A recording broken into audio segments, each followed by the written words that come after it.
একটি সিদ্ধান্ত বদলে দিতে পারত পুরো যুদ্ধের গতিপথ, কিন্তু শেষ মুহূর্তের সতর্ক বার্তাগুলো থামাতে পারেনি ওয়াশিংটনকে। সংঘাত শুরু হওয়ার আগেই মার্কিন প্রশাসনের ভেতরে উঠে এসেছিল ভয়াবহ কিছু সম্ভাবনার কথা, যা পরে বাস্তবেও দেখা দেয়।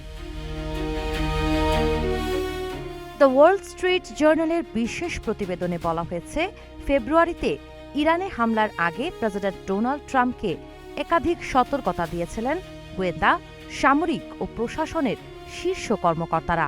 তৎকালীন জাতীয় গোয়েন্দা পরিচালক তুলসি গ্যাবার্ড আশঙ্কা করেছিলেন, ইরানের সর্বোচ্চ নেতা আয়াতুল্লাহ আলী খামেনিকে হত্যা করলে আরও কট্টর নেতৃত্ব ক্ষমতায় আসতে পারে এবং তারা পারমাণবিক অস্ত্র অর্জনে বেশি আগ্রহী হতে পারে।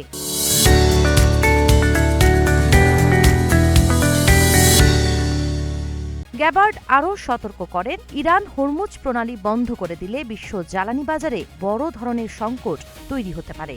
মার্কিন বাহিনী ও মিত্রদের ওপর হামলার ঝুঁকিও বাড়তে পারে। ভাইস প্রেসিডেন্ট জেডি ভ্যান্স যুদ্ধের বদলে কূটনীতির পক্ষে থাকলেও ট্রাম্প হামলার সিদ্ধান্ত নেন। পরে জ্বালানির দাম বৃদ্ধি, দীর্ঘস্থায়ী সংঘাত ও অভ্যন্তরীণ জনমতের চাপের মুখে জুনে যুদ্ধবিরতির উদ্যোগ নেন তিনি।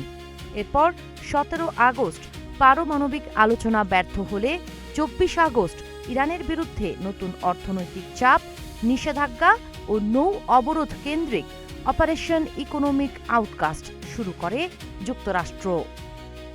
সাবা খান, নাগরিক প্রতিদিন।